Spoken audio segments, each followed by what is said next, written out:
Alright, my name is Jordan, and I'm gonna be going over one of my ranked matches in solo queue as Thresh.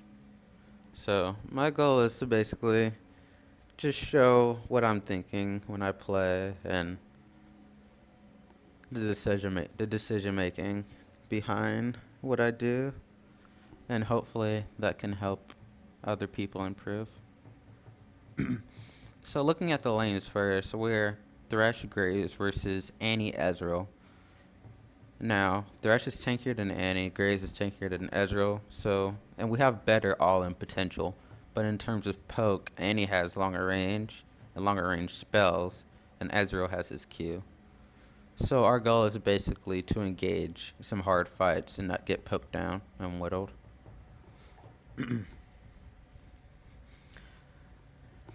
For this lane, as Thresh, you probably want to max Q, since Annie is longer range than you, and Ezreal has poke. You would be hard pressed to trade with your E passive. So let's get into the game.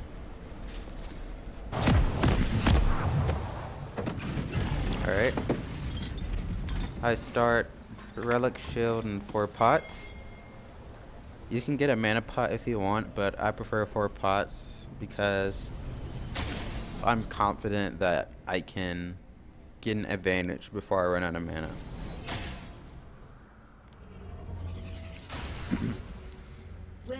Now, something you always want to do in solo queue, always come here and here. Make sure you guard this bush and this bush, because as you're going to see, the enemy's going to try to invade.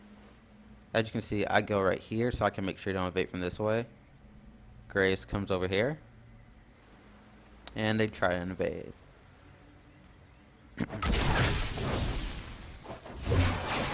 And so Graves takes a bit of damage, but he sees invade coming, so he gets out of it pretty well. And me and Volibear come over to help make sure Graves doesn't die. It's very important to make sure you watch your base entrances if you're not going for invade, because Annie started Q first. They have no level 1 CC and they still went for an invade. It's solo queue. People will invade even if they have a horrible comp for invading, and you just always want to be prepared, and you don't want some cheese ruining your lane. So I just come here and protect Graves.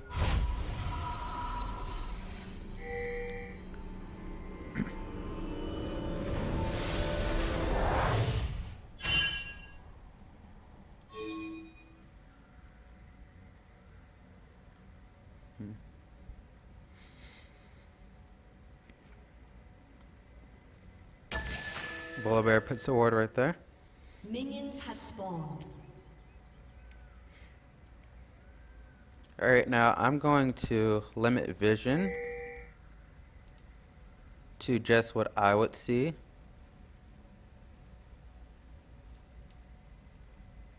So I can show how it looks from my perspective. So we leash Gromp. I mean, not Gromp, but go. I start G because I usually don't want to go for like a level 1 trade, and I like the extra damage to help push and get my passive. Now Annie goes really aggro on me right here since she has the range advantage. So we're at a decent disadvantage at level 1, and I'm taking a lot of damage right here. Alright, this is a bad trade. I just took a lot of damage for free, and I have to use one of my pots.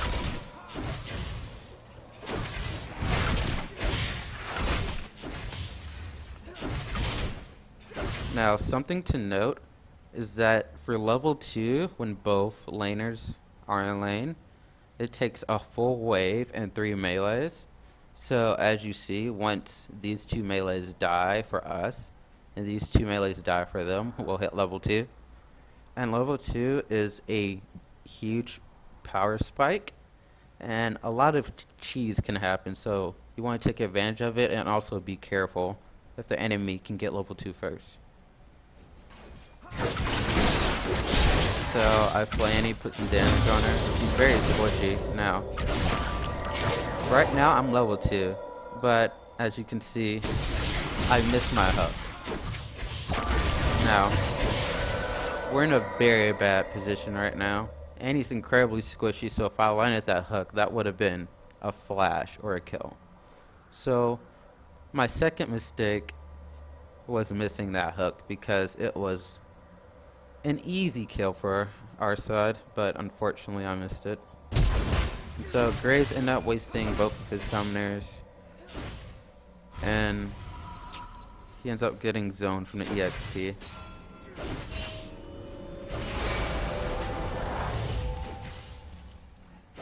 So it's not looking too good right now. We're already at a disadvantage. And I just set the turret because there's no reason to rest getting this EXP, and he's going to be in the bush and zone me.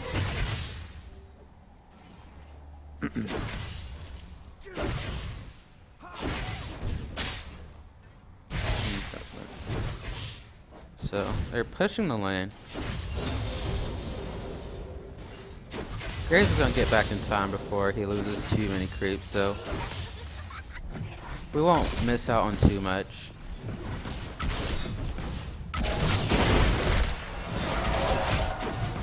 Yeah, I took some free harass, which is something you don't want to do. I could have maybe went for a hook right there. Now, I have no vision on this bush. Annie is very likely in there, which she is. Hit the hook.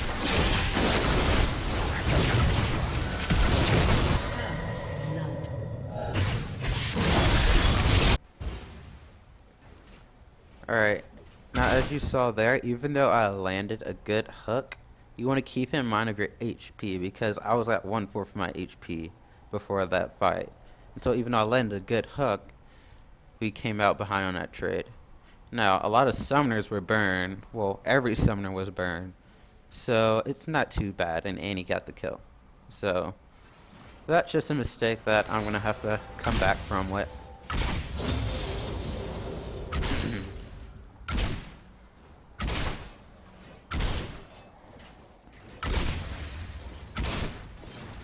So I buy a ward, some pots, and a mana pot.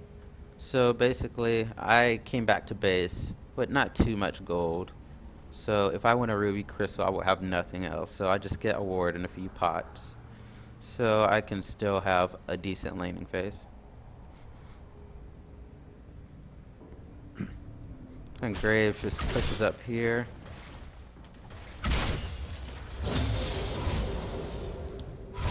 Pushes it to their turn and backs. Now,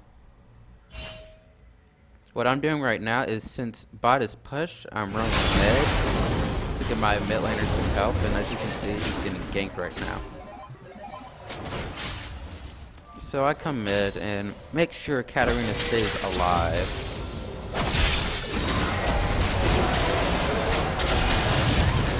Now, okay, let's go back. Let's see that again.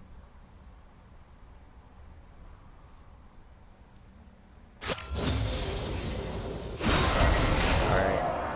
Now, you don't want to go in on this. At the time, I was level 2, and Katarina is incredibly low. Diana has 3/4 of her HP. She still has a good amount of mana, and we're fighting in her creep wave. You do not want to fight this. I don't have Ignite, and I just hit level 3, and I can't really kill Diana myself because I have no damage, and Katarina's too low to all in her. So Katarina goes in. I try to save her, but she dies. Very questionable move. So I just go back to my lane to help Graves. Apparently he took some damage while I was gone, but that's okay. Alright, so I come back in the lane. Well, I put a ward down. I put it here not only to make sure that we get vision, of a gank, but also to make sure we have vision on dragon. Because a lot of times in solo queue, people will go for those. They will try to sneak dragon, so we don't want that. Now, notice the builds. Okay, Graves has Dorns. Okay, fine.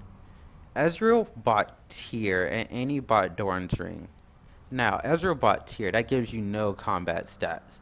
It allows you to poke more, but when it comes to an all-in, Ezreal and Graves still has the advantage because Ezreal has bought no stats at all. And Annie went Dorn's ring, which is incredibly risky since she has no pots, no wards. I mean, as you can see right now, they have no wards on the map. This is an easy gank right here. They have no wards over here at all.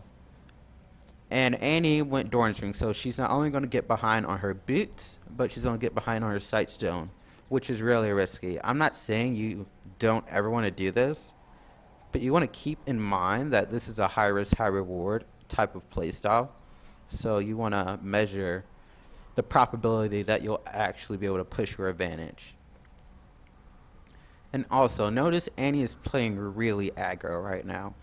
Ezreal went tier, so he didn't really buy damage, so he's not really looking to play too aggro, while Annie is.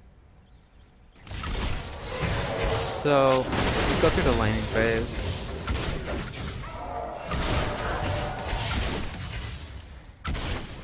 And Annie's taking a good amount of damage. Annie's very squishy, obviously.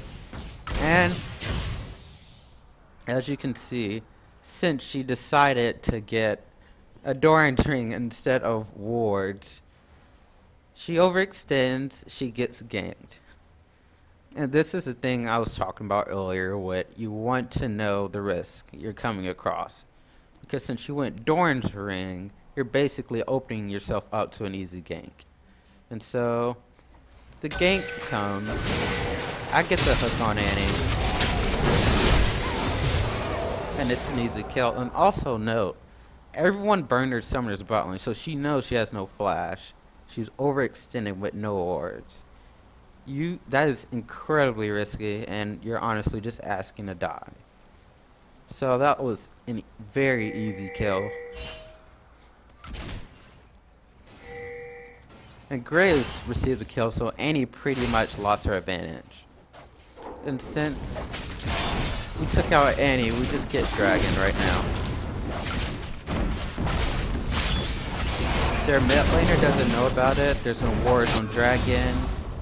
Because as you saw, there's no Scuttle Crab. Annie didn't buy wards. Diana hasn't really warded Dragon. Mid laners usually don't ward Dragon. They'll ward here, here, or here, but they're not going to ward all the way here. Because they want to keep an eye on the jungler if he comes through here. So, we just pick up a free Dragon. I think about going aggro on Ezreal, but I had no one behind me to back it up. Ezreal tries to fight us for some reason. He eats over this wall. Now, I go for a blind hook. Now, notice right here. I didn't notice this. I actually missed this right here. So, Katarina and Volibear walked through this way, and they got cut off by Diana and Hecarim. Volibear's gonna die. Now, this is an incredibly risky hook to go on, because if we go over this wall, it's gonna be an easy kill for these two to follow up on. So, let's look at it from my point of view. Alright. So, I get the blind hook. I lantern. Play Ezreal. Bring over my AD carry. And we get the kill. Now, look at our position. Diana's right here. This is the only way. There's two ways we could go. We could go this way into the Diana, who has a blue buff and is level 6, and the Annie. Or we could go and take turn aggro. So, we go to take turn aggro.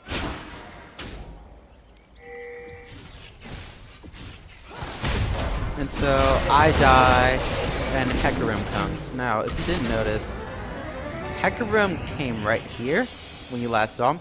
He came behind through Try, so he flanked us, and so we die. And the thing you want to keep in mind is when I did that hook, you always want to keep in mind where the enemy team is when you're going for those really deep engages. And also, even when you land a really good skill shot, because I was like, I landed this blind hook, I just really want to go on this because it was like cool. Just keep in mind that you could really pay for it like we did right there. So that definitely wasn't worth it, since we gave up 2 kills. So what am I going to buy next?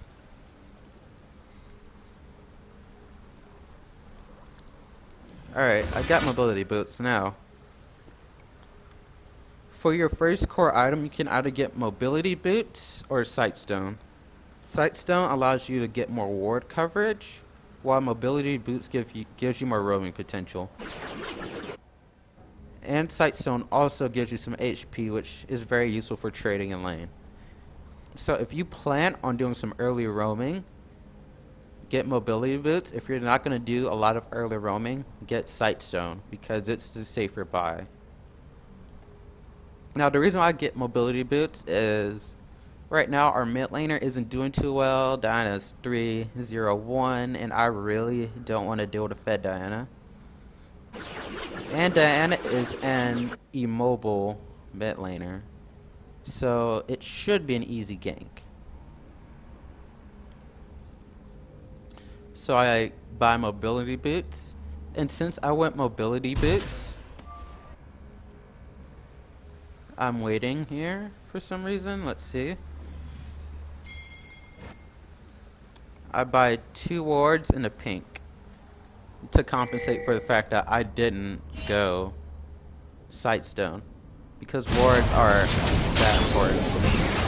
So they dive mid, but it goes bad. I was about to roam mid because of mobility boots, but since they took care of that, I'll come back to bot lane. Now,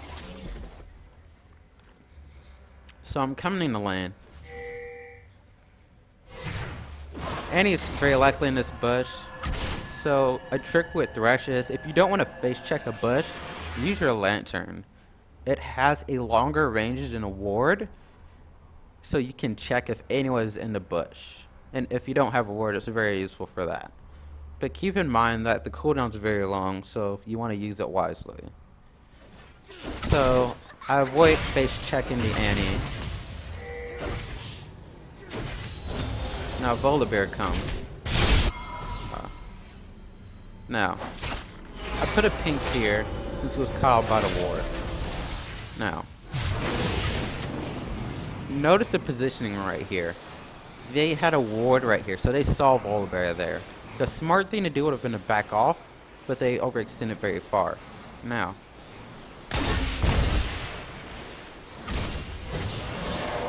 alright, so notice right here they back off because, you know, Ezreal's all the way over here. And they're like, hey, there's no way we can catch up to him. Volibear's Q ran out. But I have mobility boots, and so I come up through here.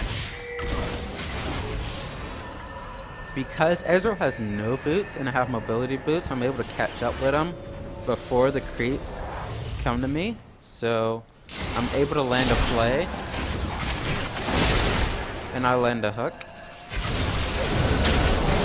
and we get a free kill on Ezreal. A huge part of that is take advantage of your mobility boots.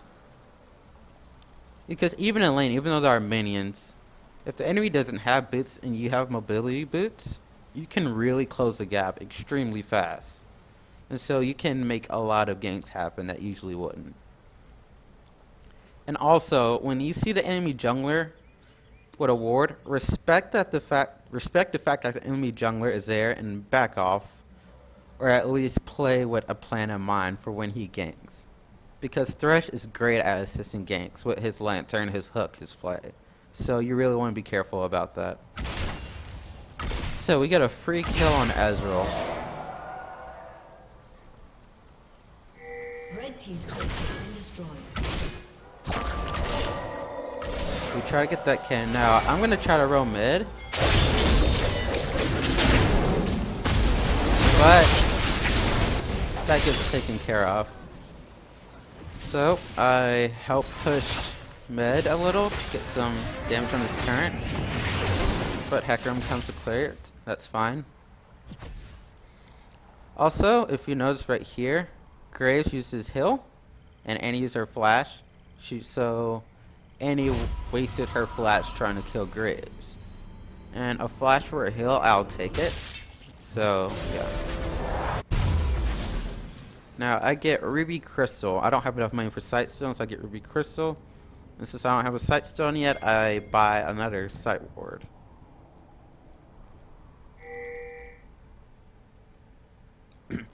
Now, so let's look at the builds. So, Ezreal has a pickaxe, but Graves has a BF sword. So, Graves is definitely ahead of Ezreal, even though he's behind a few CS. Now, Annie has decided, instead of going Sightstone or Mobility Boots, to go finish Codex. So, that's going to really put you behind on your core items. Unless you're really snowballing. And even then, you don't want to do this, because you're giving up a lot of power with wards. Because as you can see, there's no vision over here for the enemy team. So we'll see how that works out for Annie. So Ezreal tries to put a ward down, and we catch him out of position. So when you try to take out a pink, be aware that it can be used as a bait, and so Ezreal tries to escape. We come here. Alright, so I miss a hook, but he burns his flash. So he doesn't even get our pink, and he ends up wasting his flash. So that's definitely worth it.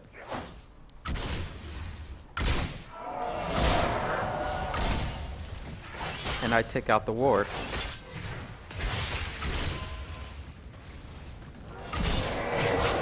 Now Annie goes aggro. Now, the reason why I ping back here is because I'm not level 6, while Annie is. So I didn't want to fight that. Although Annie did waste her stun, and Ezreal isn't level 6 yet, so we could fight that, and I have Flash and Ignite. And Graves Flash, we have the summoner advantage. So we could fight that, but I just want to play on the safe side and wait for my ultimate.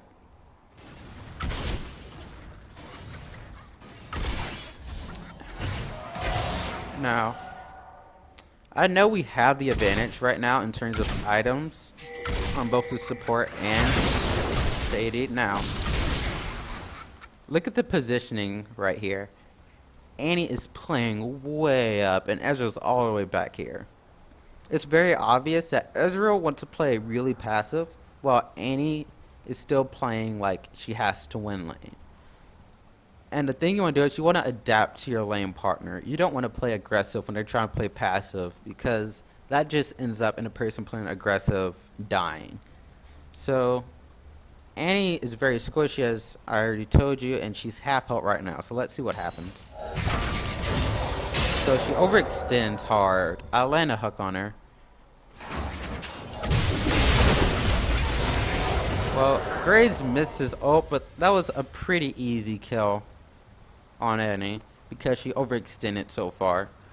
An important thing about playing champions like Annie, Vel'Koz, Sona is that you really need to have good positioning. Because when you play it against these hard engaged supports like Blitzcrank, Thresh, and Leona, bad positioning is an easy way to start feeding a lane.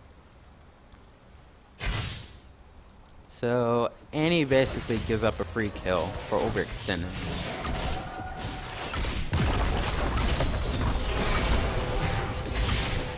So we put some damage on this turn. I can't really go for Ezreal right now, since all these minions are blocking it, and I don't want to dive, because Ezreal would just E out. Now, Diana's MIA, so Katarina pinged us that Diana's MIA. So, I back off. I stay in the river to watch out for Diana. And I see Diana mid, so I'm like, hey, I'm gonna come mid and gank Diana. I sweep this.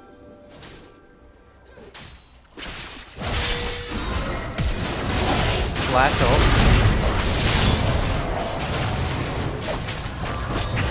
Let me get Diana. Now, when I checked the recording, there were no wards over here. There were no wards on the map on this side. So Annie's build isn't really paying off. Now, she brought 2 site wards, but it's a bit too late considering that I already killed her mid laner. And so now, I mentioned that I wanted Mobius for the 3-0-1 Diana. Now she's 3-4-1. And we just basically put her very behind now. And our cat's a 1-1-3. I come back to protect cat. I try to go for a hook, but I couldn't land it due to minions blocking.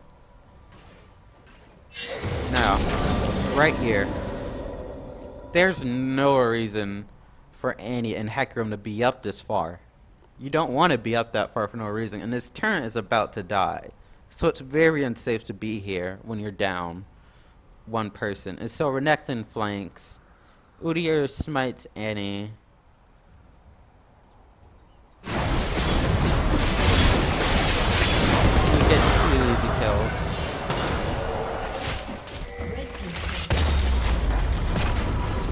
A huge problem I see in solo queue is that people will play forward for no reason. You need to understand that if you're at a man disadvantage, that you probably need to start backing up. There's no reason for you to stand in an enemy's face for 5+ seconds and let them engage on you. There's no reason to do that. Just stay back near your turret or in safe areas where you have ward coverage or your teammates. And so we get 2 easy kills there because they didn't respect the fact that they were down a man. So we get Scuttle Crab since the dragon is about to be up right now.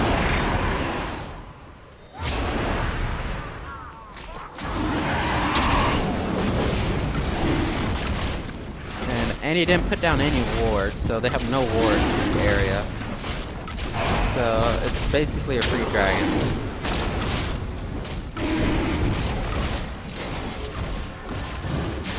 I speed up Volibear getting out, I lantern him out, and I back. But I start coming mid because I see a fight happening. Unfortunately, I couldn't help my mid and jungler, so they die. I get an auto and Hecarim with an ignite. Oh, no ignite. I get an auto and Hecarim and the minions kill him. And I stay at mid turret to try to hold it. Now, Annie's going full AP right now, and Thresh isn't really a tanky support early since he gets no scaling MR, and he has to pick up souls for armor. So I'm going to play really back and respect the fact that these 2 could kill me if I really try to go hard for a kill. But I still want to be, a little aggro, because I'm going to back anyway, because I want my sightstone. So as you can see, I got chunked a decent amount, but so did Diana. And so I pushed him away. And since no one's here to pick up the farm, I just take the farm with my amazing CS skills.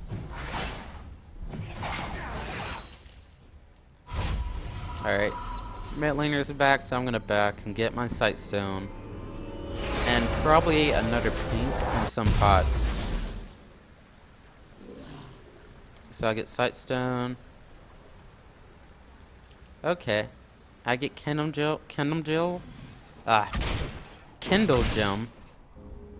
a pink, and some pots. So I really like to finish Relic Shield, but that's a personal preference. And I always like to keep a pink on the map for vision purposes. So I see something weird is going on, so I'm coming to my team.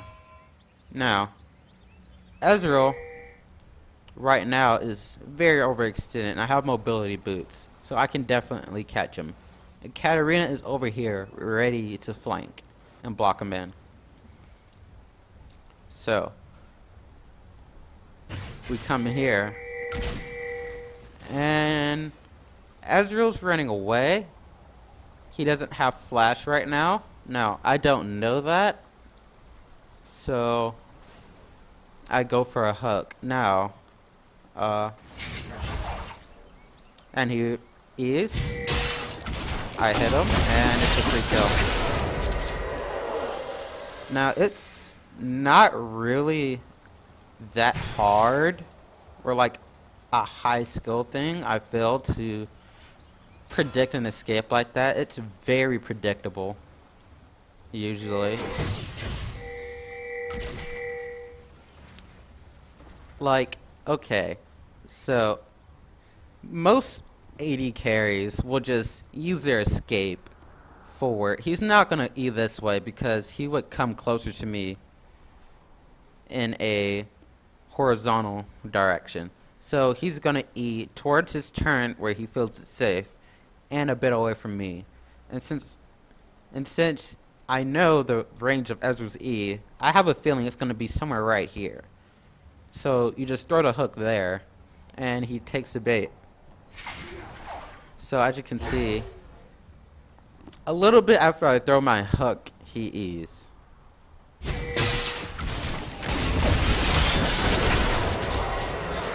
And basically, when you play skill shot champions, a lot of it is predicting what your opponent is going to do next, especially with those mobile carries.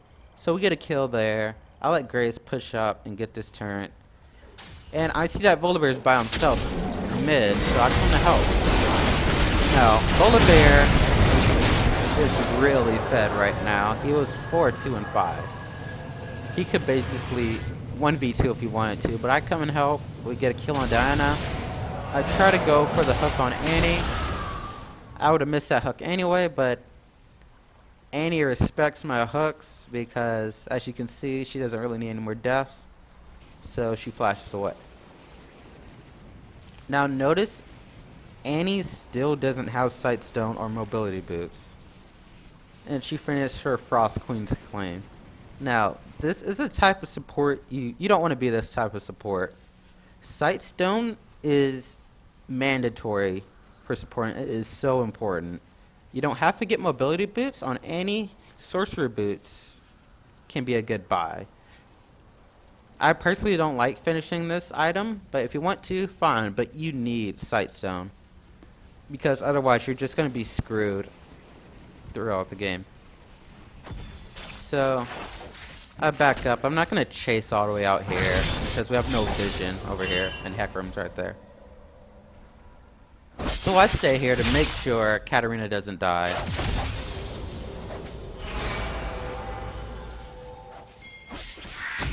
I put a ward right there. Try to do some sweeping. Basically, I just want to get some deep wards so that we can play more aggressive. Unfortunately, my AD carry dies for some reason. But yeah, when you're winning, you want to get some deep wards so you can push your advantage and keep eye on the enemy and make picks. And also, it's very useful for split pushing. Otherwise, you end up like this Katarina, who has no vision over here. This ward, when you place wards, you want to consider the fact that the enemy has Hecarim, who's very fast. He can close the gap really fast. So you want deeper wards. Like a ward here would be good. Here and here would be a good place to put wards so you can keep track on enemy jungler. And you get enough time to start running once you see them. So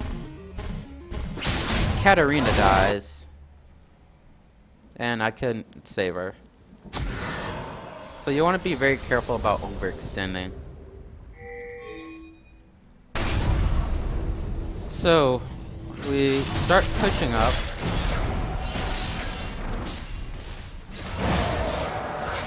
I go for a hook on Jarvan. Now, right now, I see Jarvan right here, Diana, and Annie.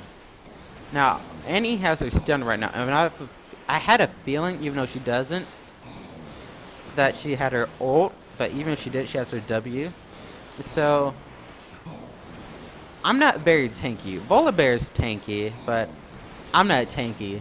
And I don't want to get bursted by this J4, Diana, and Annie. So what I do is I flash out. Annie uses her Q stun. But I flash out, let Volibear take the damage. Jarvan isn't too fed, and Volibear has some MR and armor. So he should be fine. I flash out.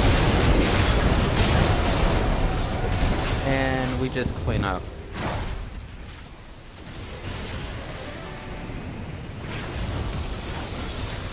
And Hecarim 1v3s. He comes out ahead. Yeah, that's what Renekton does when he gets fed.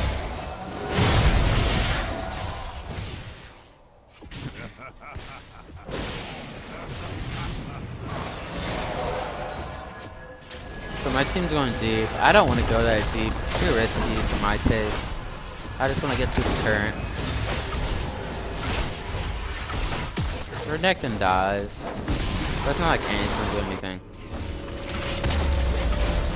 So, yeah. Now, I want to back off. Another problem in solo queue is that a lot of times when teammates get objectives, like, okay, let's say you get some kills on enemy team, you push forward. A huge problem is overstaying. I'm backing off because it's 17 minutes in the game. Well, 18 minutes. Death timers are short. So the enemy will revive soon. So you don't want to overstay your welcome. So I back off because I don't want to die. Unfortunately, Katarina and Graves didn't have the same idea. And so you have Goon Squad over here jumping on my homies. So Katarina dies. Now, for Thresh specifically, a thing you can do is watch for your teammates overextending, because you can come and save them with a lantern. Because a lot of times when I can't really find picks and we're ahead, my teammates will play just recklessly. So I either ward deep places in the enemy jungle, like here, here, here, and here, so that if they're splitting top, they have vision here and here, so they'll see anything coming unless they come through lane. Or if they're pushing bot, they'll see someone from here or here, so they can escape.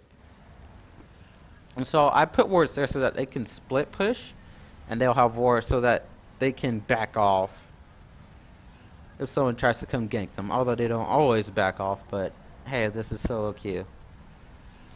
And if they don't have a ward coverage, or if I feel someone's overextending really hard, I'll just get into a position behind them and prepare a lantern for them, because I have a good feeling they're gonna get caught. And that's what I should have did for Katarina. I could have saved her, maybe, if I would have just stayed with them. So I just put a ward here because we don't have too many wards on the map, and I'm gonna back anyway, so I might as well put a ward down. And I didn't have vision, so I wanted to see if they're going to push mid to know if I could stay and protect it. But I find out they aren't, so I'm going to back. I'm confident that Graves and Volibear won't die to just Diana, so I'll leave them there. Killing spree. Yeah, some kills happen. Yeah, 1 for 1. Not really what we want, but okay. I bought another pink ward. I always like to keep a pink on the map. Now, I still have a pink here, but at this stage of the game, this pink isn't really useful. Because once you get to mid and late game, you don't really go into this brush too much. Especially since we're being offensive. All the fighting is happening at the river and pass. no one's coming here anymore, so this pink is pretty useless. It's a good defensive ward, but we're winning. We want to put more offensive wards, like a pink here or here, so that we can push our lead. So I buy another pink, and I get Facing a Mountain. I really love Facing a Mountain for the shield and the HP and CDR. But that's just a personal preference. You don't always have to finish it, but I usually do. So Dragon's up soon, so I start setting up, clearing vision. We see that Annie's overextended. I go for the Hucker. It's pretty easy kill. Now, look at Annie's build. She still doesn't have Sightstone, which is why she got caught out. The thing is, if you don't have Sightstone and you're losing, not only does it make it easy for the enemy to catch you out, because every time you walk into your jungle, you're essentially face checking every brush, which is incredibly risky, especially since people in solo queue like to play really aggressive. But also, you can't make picks if you don't have vision of the enemy. You can't make good decision making if you don't have wards on the enemy and vision. So Annie essentially ends up screwing over her team, and as you can see, they have no upgraded warding totems. So they have, I can't see their wards right now, but they probably have very poor ward coverage. Let's look at their wards right now.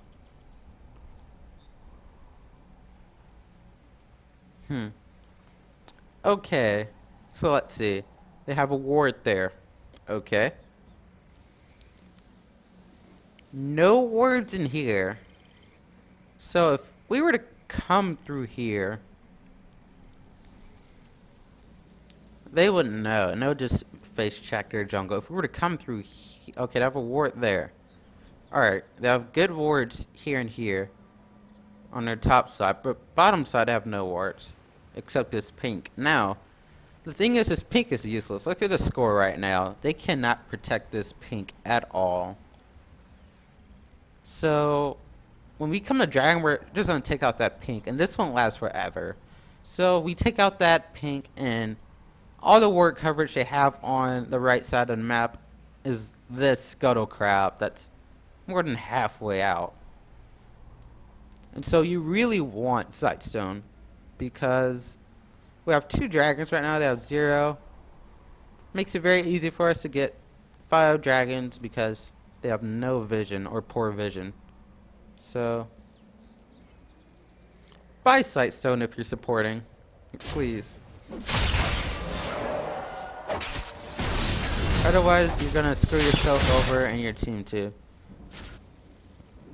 There's usually 2 ways people go on Annie. They usually go AP Annie, like this Annie is doing, or utility Annie. But yeah, just buy Sightstone. So, get a catch, but we're really ahead right now, so it's really no problem beating these guys. And we go really deep because we're just so bad. Missed hook on Ezreal.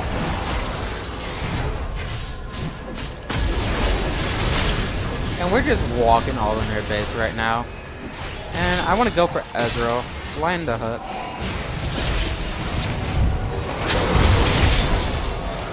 And we basically just walk in and out of their base because they're so far behind. And it's 20 minutes right now. Katarina goes kind of deep, but we get a turret. And whatnot. And at this point, they're trying to walk in and miss the hook.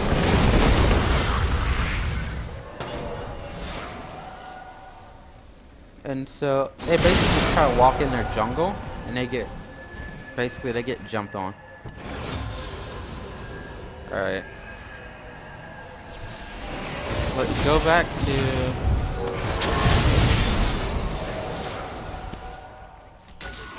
alright, so Katarina has a crazy dive. That flash though, not worth.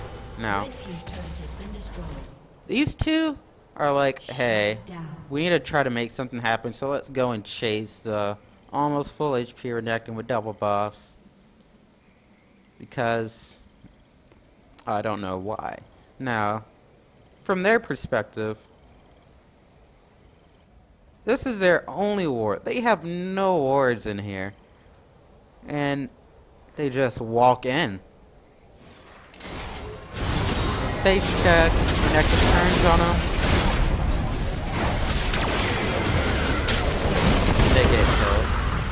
That's what I'm talking about. They have no wards. So that leads to very poor decision making.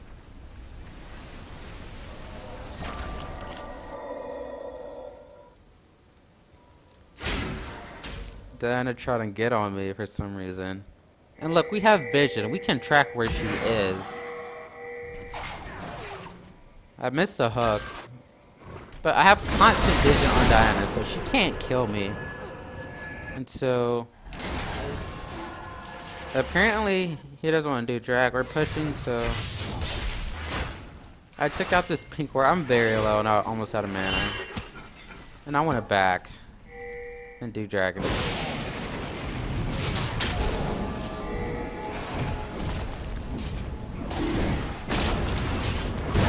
My team's fighting. Bola Bear wants to fight. I'm gonna try to help my team. We're so fed that we just steamroll them. I land a hook on Ezreal. And we just kill them again. And so once again, they walk into their jungle with no wards and they die. That's what I'm talking about. If you don't have wards, you're basically gonna have to get picks by being lucky. And as you can see, they're not very lucky right now. So I back. My team, for some reason, doesn't want to do dragon right now. So I'm like, okay, screw it. I'm gonna back. Diana tries to fight two fed carries. If that top and if that bench, she dies. We get bot turn. And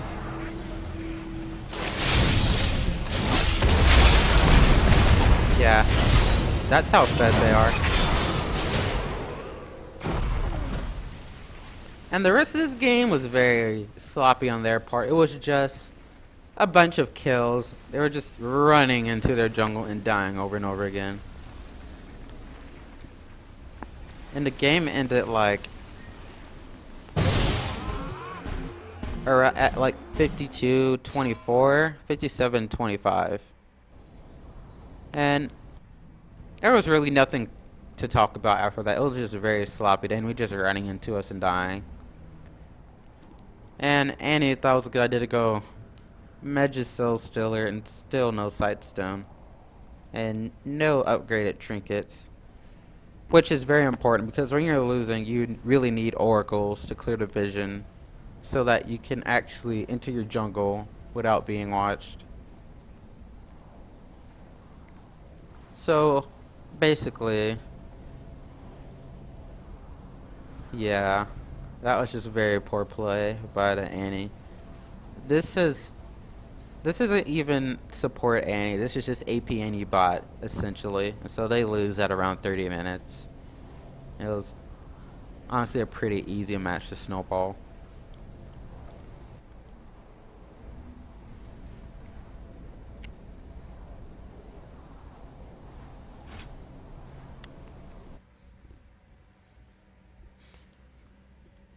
So essentially, when you play Thresh, he has a very versatile kit.